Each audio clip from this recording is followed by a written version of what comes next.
Kichwa cha neno asubuhi ya leo inasema itumie nafasi vizuri. Itumie nafasi vizuri. Bwana asifiwe sana. Tumia nafasi vizuri. Tumia nafasi vizuri.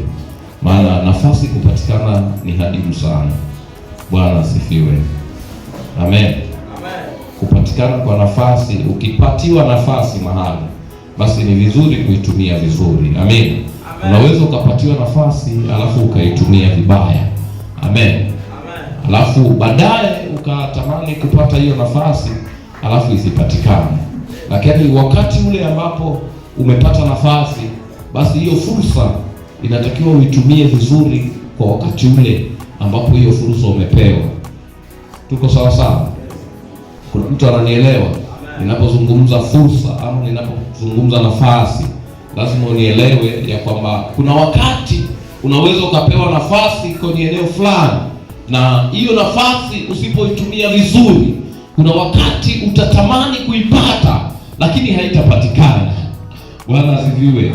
Kuna wakati utasema, kama ningepatiwa nafasi ile tena, ningefanya hiki, nikafanya hiki, nikafanya na kile. Amen. Lakini inawezekana isipatikane tena, kwa sababu yamkini hiyo fursa ilikuwa ni kwa wakati ule. Amina jamani. Kwa hiyo wakati ambapo umepatiwa nafasi, itumie vizuri. Amina. Ili iweze kuleta matokeo mazuri ile nafasi uliyoipata. Kuna watu walipatiwa nafasi za kazi. Bwana asifiwe sana. Amina. Kuna watu walipatiwa fursa, akakaa mahali ambapo angekaa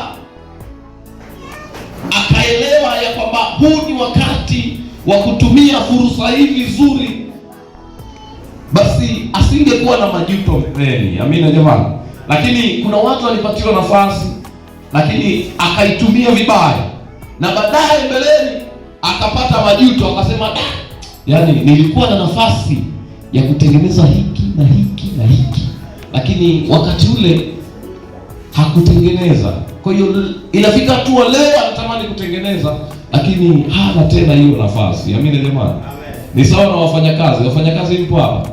Amina. Wakati upo kazini ndio wakati ambao unatakiwa kutumia hiyo fursa vizuri. Ndio wakati ambao unatakiwa kutengeneza maisha vizuri. Ndio wakati ambao unatakiwa kujenga nyumba. Kuna watu walipata kazi lakini wakiwa kazini wakasema, mshahara unaingia, nitakaa nyumba ya kupanga. Amina. Nitajenga. Siku zikaenda nikarudi, nitajenga mwaka kesho. Amina.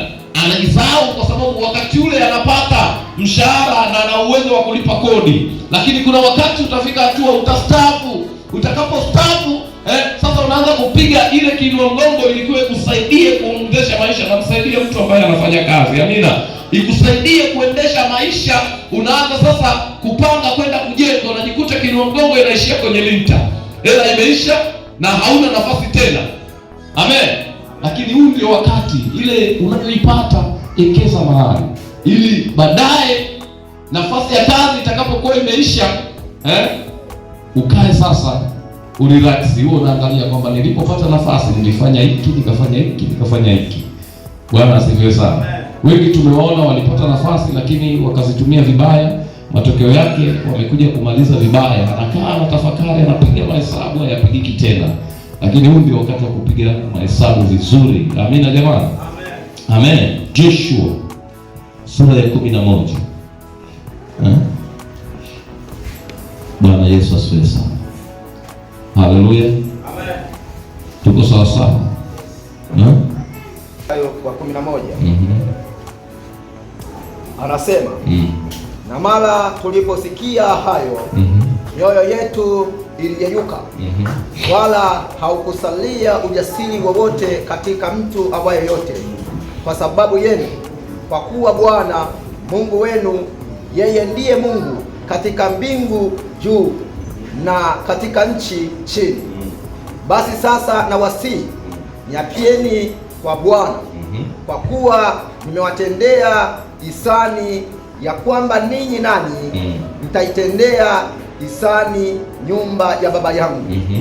Tena nipeni alama ya uaminifu, ya kwamba mtawaponya hai baba yangu na mama yangu na ndugu zangu wanaume na wanawake na vitu vyote vilivyomo navyo, na kutuokoa roho zetu na kufa. Wale wanaume wakamwambia, uhai wetu badala ya uhai wenu, ikiwa amwitangazi habari ya shughuli yetu hii, kisha itakuwa wakati Bwana atakapotupa nchi hii, tutakutendea kwa hisani na uaminifu. Ndipo akawashusha kwa kamba dirishani, maana nyumba yake ilikuwa katika ukuta wa mji, naye alikaa ukutani. Akawaambia, enendeni zenu mlimani, wale wanaowafuatia wasije wakawapata, wakajifiche huko siku 3 hata wao wanaowafuatia watakaporudi. Kisha enenda zenu. Wale wanaume wakamwambia, sisi tunataka tusiwe na hatia kwa ajili ya kiapo hiki ulichotuapisha. Angalieni, tutakapoingia katika nchi hii, funga kamba hii nyekundu katika dirisha, ili ulilotuteremshia, nawe uwakusanye kwako nyumbani mwako baba yako na mama yako na ndugu zako na watu wote wa nyumba ya baba yako. Itakuwa mtu awaye yote atakayetoka katika mlango wa nyumba yako kwenda njiani, damu yake itakuwa juu ya kichwa chake mwenyewe. Malizia hapo. Na sisi tutakuwa hatuna hatia, na mtu atakayekuwa ndani ya nyumba yako, damu yake itakuwa juu ya vichwa vyetu, mkono wa mtu ukimpata. Bwana Yesu. 11 na kuendelea. Bwana asifiwe sana. Na mahali hapa tunakutana na habari za mtu mmoja aliitwa Rahabu. Rahabu, Bwana asifiwe. Biblia inamzungumza mtu mmoja anaitwa Rahabu, mtu ambaye Biblia inasema kwamba alikuwa kahaba. Amina jamani. Rahabu alikuwa kahaba katika ule mji wa Yeriko. Tunaona jinsi ambavyo wana wa Israeli walipokuwa wanatoka kule Misri utumwani kuelekea katika nchi ya ahadi ambayo Mungu Baba alikuwa amewaahidia kwamba watakaa katika nchi ya Kanaani. Lakini katika safari yao kulikuwa na maeneo mbalimbali ambayo walikuwa wanayapitia. Amina jamani. Walipigana na mataifa mbalimbali wakati wakiwa njiani, na Biblia inasema wakafika hatua baada ya Musa kufariki, Joshua akawa amelichukua kundi la wana wa Israeli, na baada ya kulichukua kundi la wana wa Israeli, Joshua alilivusha kundi la wana wa Israeli katika ule mto Yordani, lakini pia alitakiwa awapitishe katika nchi ya Yeriko. Amen. Katika nchi ya Yeriko. Kwa hiyo pale katika nchi ya Yeriko, Biblia inasema ile nchi ilikuwa imezingirwa na ukuta mkubwa sana, na Joshua akafika hatua akaamua kutuma wapelelezi wakaende kuipeleleza nchi ya Yeriko. Na wale wapelelezi walipokuwa wanaenda kuipeleleza nchi ya Yeriko, walipofika katika nchi ya Yeriko, waliingia katika nyumba ya mama mmoja ambaye anatambulikana jina lake Rahabu. Amen. Lakini pia ana utambulisho mwingine. Baada ya jina lake kuna utambulisho mwingine, anatambulikana kwa jina la mwanamke kahaba. Bwana asifiwe sana. Amen. Na hawa jamaa watumishi wa Mungu wakaingia kwenye nyumba ya mwanamke kahaba, na huyu mwanamke kahaba akaonyesha uaminifu mbele za watumishi wa nani? Wa Mungu. Wale wapelelezi ambao wameenda kuipeleleza nchi ya ile nchi ya Yeriko. Bwana asifiwe sana. Kale kamji ka Yeriko, walipoenda kukapeleleza, wakaingia kwenye nyumba ya mwanamke kahaba, na huyu mwanamke kahaba Biblia inasema akawaambia maneno haya ambayo tumeyasoma kwenye mstari ule wa 11. Anasema, Bwana, mioyo yetu imeyayuka tuliposikia habari zenu wana wa Israeli. Amina jamani. Yaani anaposema mioyo yetu imeyayuka, yaani hofu iliingia katika kimji kile cha Yeriko, katika katika ile nchi ya Yeriko, moyo yao watu walipatwa na hofu waliposikia kwamba kuna watu watapita katika njia hii. Utanielewa. Bwana Yesu asifiwe sana. Ninakoelekea utanielewa. Bwana asifiwe. Amina jamani. Kwa hiyo mwanamke anawaambia wale wapelelezi kwamba Bwana, nyinyi tuliposikia habari zenu mioyo yetu imeyayuka. Yaani nchi yetu imeingiwa na hofu, nchi yetu imeogopa, watu wamekosa amani, maana tumesikia habari zenu. Tumesikia habari za wote kwa sababu yenu, kwa kuwa Bwana Mungu wenu yeye ndiye Mungu katika mbingu juu na katika nchi chini. Basi sasa nawasihi ni apieni kwa Bwana. Bwana Yesu asifiwe sana. Haleluya. Kwa hiyo Rahabu anafika hatua anaelewa ya kwamba taifa la Israeli lina Mungu mwenye nguvu, lina Mungu anayewatetea, lina Mungu anayewapigania, lina Mungu anayewatangulia. Maana Biblia inasema Mungu aliwatangulia wana wa Israeli kwa wingu. Haleluya. Wingu lilikuwa juu yao, na lile wingu lilipotembea ndipo wana wa Israeli walikuwa wanatembea pamoja na lile wingu. Lakini nataka nikwambie neno mahali hapa, usije ukatoka katika wingu. Amen. Amen. Fuata wingu, fuata maelekezo. Musa hakuenda popote wingu ambako lilikuwa halielekei. Wingu lilipomwambia nenda kaskazini, Musa alienda kaskazini. Amina jamani. Kwa hiyo usije ukapishana na wingu pia. Bwana asifiwe sana. Haleluya, watu wa Mungu. Kwa hiyo Rahabu alipopata hiyo neema ya wale watu kufika kwenye nyumba yake, wale wapelelezi kuingia kwenye dari ya nyumba yake, Biblia inasema watu walielewa wa mji ule, na mfalme wa mji ule akaelewa ya kwamba kuna watu wa tofauti wameingia kuipeleleza nchi yetu. Kwa hiyo yule mfalme akatuma watu ili waweze kuwasaka wale watu, na Biblia inasema Rahabu akafika hatua akawaficha wale watu juu ya dari. Watu wakatafuta, wakaingia kwenye nyumba ya Rahabu. Unajua nyumba ya kahaba? Bwana asifiwe sana. Amen. Unajua nyumba ya kahaba? Unajua nyumba ya kahaba? Amina jamani. Yaani ni mahali ambapo watu wanaingia na kutoka. Kwa hiyo watu wakaelewa kwamba hapa watu wakiingia lazima watafika tu kwenye ile nyumba ya kahaba. Wakaenda kwa Rahabu. Walipoenda kwa Rahabu wakamwambia, Bwana, tumeambiwa kuna watu wameingia nyumbani mwako. Rahabu akamwambia, watu wao kweli waliingia, lakini walitoka wamekwenda nisikokujua. Kumbe alikuwa amewaficha juu ya dari, alafu amewafunika huko juu ya dari. Bwana asifiwe sana. Watu wakasachi kwenye nyumba ya kahaba, hawakuona. Wakafika hatua wakatoka kwenye nyumba ya kahaba. Mfalme akaamuru wafuatiliwe huko walikoelekea. Alafu Rahabu anafika hatua anawapa maelekezo, anawaambia, jamani, mimi nimewahifadhi hai. Yaani haya ni maombi. Bwana asifiwe sana. Haleluya.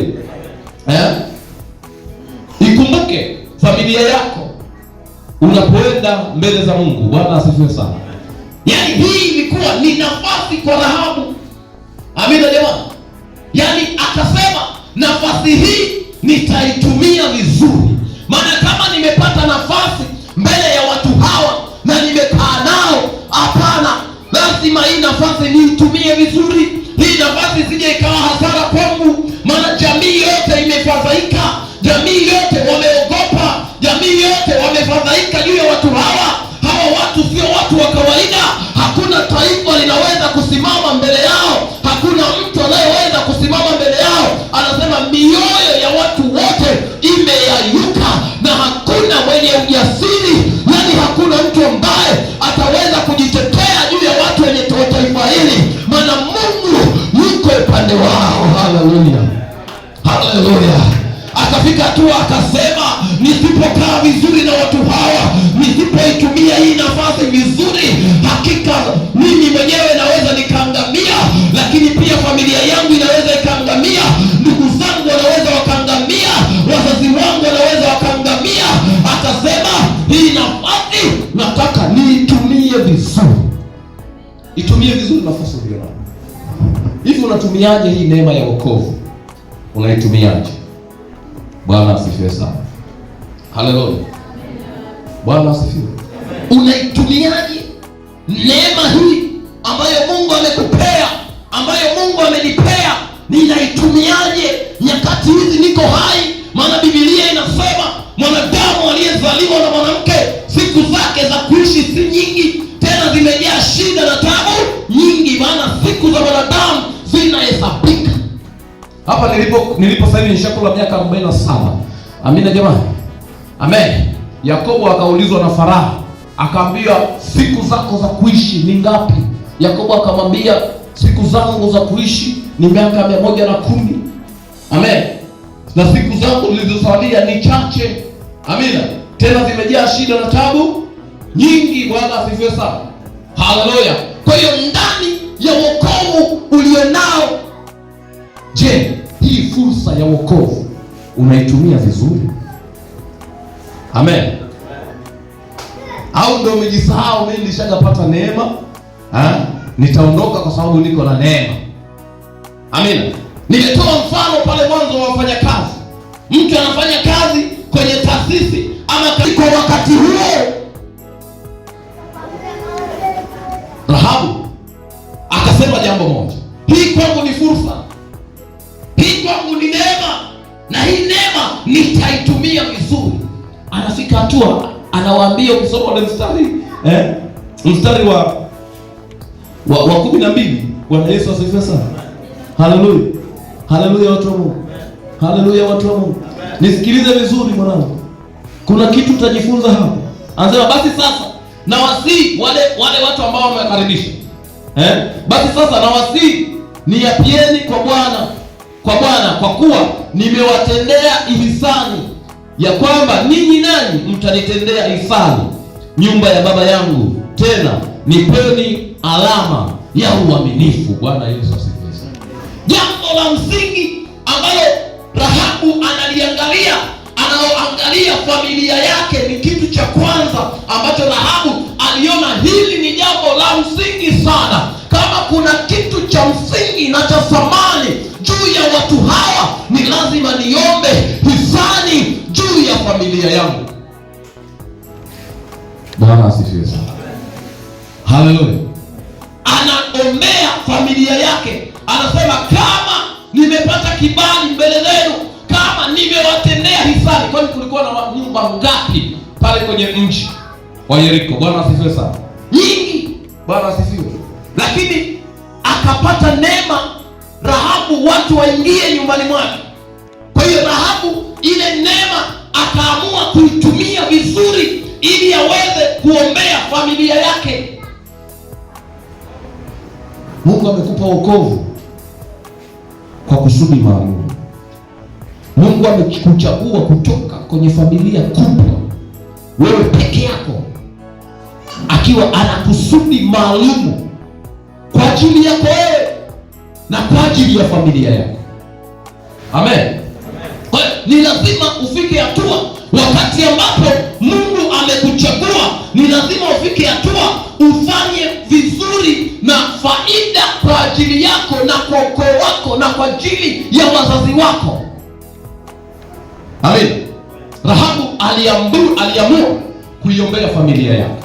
Rahabu aliamua kuomba utetezi juu ya familia yake. Anawaambia, jamani, mniapie kwa Mungu wenu ya kwamba mtakapoingia katika mji huu, maana sisi hatuwezi kujitetea mbele yenu, wazazi wangu hawawezi kujitetea mbele yenu, naomba mnifanyie hisani mimi na familia yangu, wazazi wangu na ndugu zangu.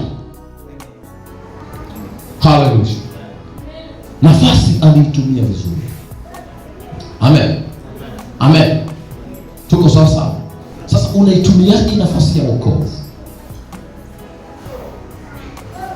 Unatumiaje hii neema ambayo Mungu amekupea nyakati hizi na majira haya? Unaitumiaje? Halo. Bwana asifiwe sana. Unaitumia vizuri au unaitumia vibaya? Unajua wewe unavyoitumia na Mungu aliyoko ndani yako. Bwana asifiwe sana. Itumie nafasi vizuri. Huyu alitumia nafasi yake kwa ajili ya kuiombea familia yake, kuombea wazazi wake. Wale watu watakapoingia pale waachwe salama, wasije na wao wakaingia miongoni mwa watu ambao wataangamia. Wakristo, sikiliza nikwambie, Mungu amekupea kibali wewe ili familia yako iwe salama. Wewe unaweza kuwa msaada kwa familia yako.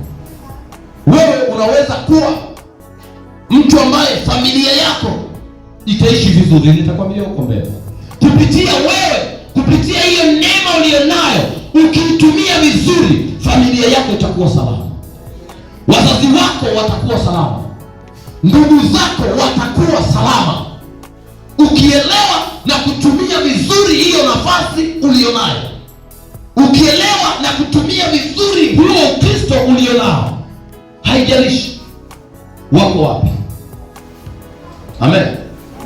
Bwana asifiwe sana. Mwingine ananishangaa hivi, hata kama hawajaokoka ndio. Halo. Bwana asifiwe. Utanielewa? Utanielewa. Niko na muda mzuri. Unayo nafasi kwa ajili ya wazazi wako na ndugu zako. Unayo nafasi hiyo. Bwana asifiwe sana. Yaani unayo nafasi ya kuweza kuwafanya wazazi wako wakaishi vizuri. Unayo nafasi ya kuweza kuifanya jamii yako ikaishi maisha ya amani. Haleluya. Unayo nafasi ya kuweza kuifanya familia yako ikaishi maisha ya ulinzi wa kimungu kupitia wewe. Mwingine hanielewi. Mwingine hanielewi. Bwana asifiwe. Haleluya, watu wa Mungu. Kwani hapa wazazi wa Rahabu walikuwepo? Bwana asifiwe. Ndugu zake walikuwepo? Bwana asifiwe. Aliyepata kibali cha kufikiwa na wageni alikuwa nani? Rahabu. Bwana asifiwe sana. Aliyeomba neema kwa ajili ya wazazi wake na ndugu zake alikuwa nani? Rahabu. Bwana asifiwe sana. Haleluya. Hawajui. Halo. Bwana asifiwe sana. Aliyepata kibali nyakati za Nuhu, Mungu anataka kuleta gharika, alikuwa nani? Nuhu. Bwana asifiwe sana. Watoto wake walikuwepo. Ile neema aliyopewa Nuhu na Mungu, aliwashirikisha Mungu wale watu. Bwana asifiwe sana. Lakini kupitia Nuhu watu 8 wakafanya nini? Wakaokoka. Familia yake. Halo. Bwana Yesu asifiwe sana. Haleluya, watu wa Mungu. Tunaelewana? Tunaelewana? Kwa hiyo inategemea maisha yako ya wokovu unaishiishije, na unaishiishi vipi na Mungu, na unamwamini vipi Mungu katika eneo ambalo amekuitia na katika kibali ambacho amekupatia. Unamwamini vipi huyo Mungu? Bwana Yesu asifiwe. Unayo nafasi kwa ajili ya familia yako, unayo nafasi kwa ajili ya wazazi wako. Wewe unaweza ukasimama na ukaiombea familia yako, ukaombea wazazi wako, ukaombea ndugu zako, na Mungu akasikia maombi yako na akaweka ulinzi juu ya familia yako. Maana Mungu tuliye naye ni Mungu anayesikia, ni Mungu anayejibu, ni Mungu anayefanya kwa matendo yasiyo ya kawaida. Hatuna Mungu sanamu, tunaye Mungu mwenye madhihirisho. Amen. Amen. Haleluya. Kuna mtu ananielewa? Kuna mtu ananielewa? Hebu nisome mstari wa 18. Mstari wa 18. Mstari wa 18 anasema, angalia, tutakapoingia katika nchi hii, funga kamba hii nyekundu katika dirisha hili uliyotuteremshia, nawe uwakusanye kwako nyumbani mwako baba yako na mama yako na ndugu zako na watu wote wa nyumba ya baba yako. Amen. Amen. Bwana Yesu asifiwe sana. Sikiliza, baada ya yale maombi juu ya wale wapelelezi, Biblia inasema ya kwamba wale wapelelezi wakamwagiza Rahabu, wakamwambia, sikiliza, kwa sababu ya kiapo hichi uliyotuapisha, tunataka tuwe waaminifu kwa ajili ya ombi lako. Haleluya. Wakampea kamba, wakamwambia, funga kamba hii kwenye dirisha hii, kamba nyekundu. Bwana Yesu asifiwe sana. Na sijui kwa nini Mungu anatumia nyekundu. Wana wa Israeli ili wasiguswe na uharibifu kutoka pale Misri, alisema chinjeni mnyama mpake damu. Damu ni nyekundu. Bwana asifiwe sana. Hao wapelelezi wanampa huyu mama kamba nyekundu, wanamwambia funga kamba nyekundu kwenye dirisha hili ambalo umetuteremshia. Maana nyumba yake Biblia inasema ilikuwa karibu na ile ngome, ule ukuta ule umepita hapo, alafu nyumba yake ilikuwa karibu na ule ukuta. Kwa hiyo wakati anawatorosha ili waondoke, aliwateremsha kwenye dirisha, alafu wakashukia ukutani. Anamwambia hao watumishi, wanamwambia eka alama nyekundu ya kamba ili tutakapokuja katika mji huu. Halafu anampa maelekezo mengine, halafu kusanya familia yako, kusanya ukoo wako, kusanya ndugu zako, uwaeke ndani ya nyumba yako. Tutakapokuja tutaona ile alama pale, na tutakapoiona ile alama ndipo tutajua ya kwamba hili ni agano kati yetu na Rahabu. Hatutaweza kufanya dhara lolote juu ya wazazi wako, juu ya ndugu yote atakayetoka katika nyumba yako, huyo damu yake itakuwa juu yake mwenyewe. Haleluya. Bwana Yesu asifiwe. Unajua tumeokoka alafu tukapewa mamlaka, na tulipopewa mamlaka Yesu anasema mtaomba lolote kwa jina langu na hilo nitalitenda.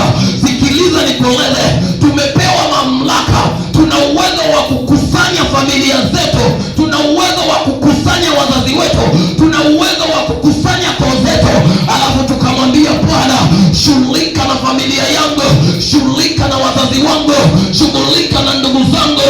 Ninawaombea ulinzi, ninawaombea neema ya uzima, ninawaombea baraka, ninawaombea mafanikio, ninawatenga na hila zote za yule mwovu adui, maana hiyo mamlaka tumepewa.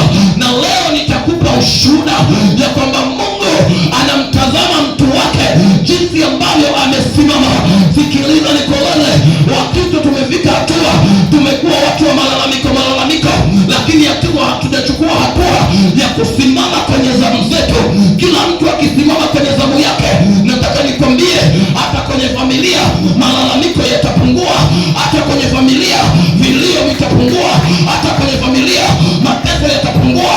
Ni wakati tu mtu anapojitambua na kuelewa ya kwamba nimepewa mamlaka. Biblia inasema utakalolifunga duniani litafungwa mbinguni, utakalolifungua duniani litafunguliwa mbinguni. Hiyo ni mamlaka ambaye amepewa kila mtu anayeamini. Hiyo sio mamlaka tu ya wachungaji, hiyo mamlaka tu sio ya wainjilisti, hiyo mamlaka ni ya kila mmoja aliyeitwa kwa jina la Yesu akaitika, anaachiliwa mamlaka ndani yake, inaachiliwa nguvu ya utendaji, inaachiliwa nguvu ya kufanya, inaachiliwa nguvu ya kutenda, unaachiliwa uweza usio wa kibinadamu. Anapotamka neno, hilo neno linatokea.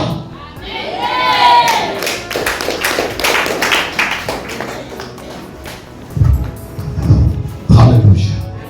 Bwana Yesu asifiwe. Naongea na mtu hapa. Rahabu akasema hapana, sijitetei tu mwenyewe, ni lazima nitetee na familia yangu. Sikiliza nikwambie, Wakristo tufike hatua tuzitetee familia zetu, kwa sababu tunaye Mungu wa yaliyoshindikana kibinadamu, kwake yanawezekana. Yaani una uwezo wa kuwachukua wazazi wako alafu ukawapeleka mbele za Mungu, ukamwambia Mungu, huyu ni baba yangu, Mungu, huyu ni mama yangu, ninaomba neema ya ulinzi juu yake, lakini Bwana pia ninaomba umpatie neema ya wokovu. Amina. Haleluya. Bwana asifiwe. Ni wewe unaishije kwenye nafasi ambayo Mungu amekupea? Rahabu akasema hapana, hii ni fursa, na kama fursa hii wazazi wangu wawe hai, amen, ndugu zangu wawe salama, na mbele za Mungu kibali kiliachiliwa. Bwana asifiwe sana. Hawa watu walipoondoka, amen, waliondoka wakijua ya kwamba tuna wajibu wa kuilinda familia ya nani? Ya Rahabu. Kwa sababu kuna kitu ameomba. Bwana asifiwe. Bwana asifiwe. Ni lini umesimama ukaiombea familia yako? Ni lini ulisimama ukawainua wazazi wako, babako na mama yako mbele za Mungu? Kama nafunga tu leo kwa ajili ya baba na mama. Nafunga tu leo kwa ajili ya uzao wa baba yangu na mama. Ili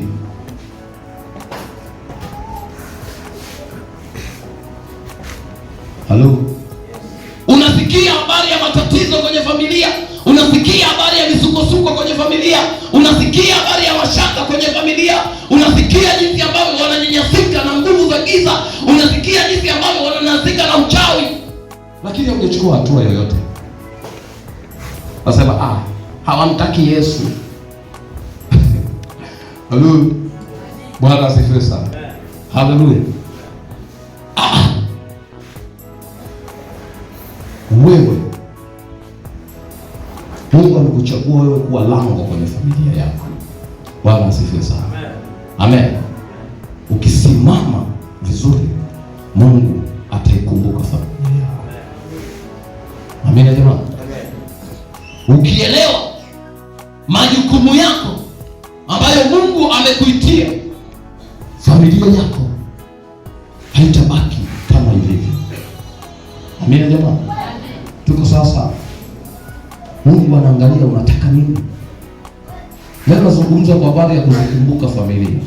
Bwana asifiwe sana. Upendo kwa familia yako. Amen. Amen. Haijalishi ikoje, unatakiwa kuipenda. Rahabu alipenda familia yake. Rahabu aliwathamini familia yake, na ndio maana alifika hatua akasema hapana. Alikuwa na uwezo wa kusema jamani, mnikumbuke kwa sababu nimewakumbuka. Amen. Lakini akasema si mimi tu, na walioko nyuma, babangu na mama yangu, ndugu zangu, naomba muwatendee sana. Sikiliza. Mimi kwenye maisha ya wokovu nimemwona sana Mungu. Ni shuhuda wangu. Bwana asifiwe sana. Haleluya. Amina. Mimi kwenye ukoo Yoshua 6:17 anasema na mji huu utakuwa wakfu kwa Bwana, mji wenyewe na vitu vyote vilivyomo, isipokuwa Rahabu yule kahaba ataishi, yeye na watu wote walio pamoja nao nyumbani. Bwana Yesu asifiwe sana. Anasema na mji huu utakuwa wakfu mbele za nani? Za Bwana. Anapozungumza utakuwa wakfu, yani hakuna cha kusalia. Amen. Iwe mnyama, iwe mwanadamu, chochote mtakachokikuta mbele yenu, waliamrishwa uweni kila mtakachokikuta, mkubwa kwa mdogo, kike kwa kiume, asibakishwe mtu awaye yote. Na ndio maana Biblia inasema mji huu utakuwa wakfu mbele za Bwana, isipokuwa Rahabu na watu wake walioko ndani ya nyumba yake. Ndani ya nyumba yako kuna nani? Amen. Amen. Hauko peke yako. Wokovu ni wa kwangu mimi. Amen. Bwana asifiwe sana. Haleluya. Kumbe una mamlaka ndani yako ya kukusanya. Bwana asifiwe sana. Kwa hiyo Rahabu akawa amekusanya familia yake, akawa amewatengenezea wigo familia yake, akawa amewasogezea neema ya Mungu familia yake, yaani wasije wakapatwa na madhara, wasije wakapatwa na tatizo, wasije wakauawa, wasije wakaangamizwa. Anasema mji huu utakuwa wakfu mbele za Bwana, isipokuwa Rahabu yule mwanamke kahaba na watu waliomo nyumbani mwake. Sikiliza nikwambie, nyumbani mwako kuna nani? Kwenye moyo wako kuna nini? Kwenye wokovu wako umebeba nani? Umembeba nani? Ni wewe umefanyika kuwa msaada. Unatakiwa kuanzia msaada kwa wazazi wako, kuanzia msaada kwa familia yako, kuanzia msaada nyumbani kwako, kuanzia cha upendo juu ya familia yako. Na ndiyo maana Biblia inasema asiyowapenda wakwao ni sawa na muuaji. Mtu ukimpenda utamwombea, mtu ukimpenda anasema mtu ukimpenda utamuinua. Haleluya! Hivi huo wokovu ulionao, Bwana asifiwe sana, familia yako inanufaika vipi? Amen. Halo. Wangapi wanaamini juu uponyaji juu familia zao? Bwana Yesu asifiwe sana. Watu wa sifa naomba pita mbele. Alafu kanisa wote tutasogea mbele. Beba familia yako. Leo nataka tuombee familia zetu. Sio wakati wa kuendelea kunung'unika kwa ajili ya familia. Sio wakati wa kuendelea kunung'unika kwa ajili ya wazazi. Sio wakati wa kuendelea kunung'unika kwa ajili ya ndugu zako. Ni wakati wa kumwambia Mungu yatosha. Kama wewe, nani kama wewe Bwana? Maanisha kama wewe Bwana, nani kama wewe Bwana, Mungu wetu. maanisha mbele za Bwana. Nani kama wewe Bwana, kama wewe Bwana, nani kama wewe Bwana, Mungu wetu. Nani kama wewe, nani kama wewe Bwana, kama wewe Bwana, nani kama wewe Bwana, Mungu wetu. Hebu imba kwa kumaanisha. Kwa upendo kama wewe Bwana, Asante yule. kama wewe Wewe unapenda kama mandazi. nani kama wewe Bwana, Mungu wetu. Kwa neema kama wewe Bwana, nani kama wewe Bwana, Mungu wetu.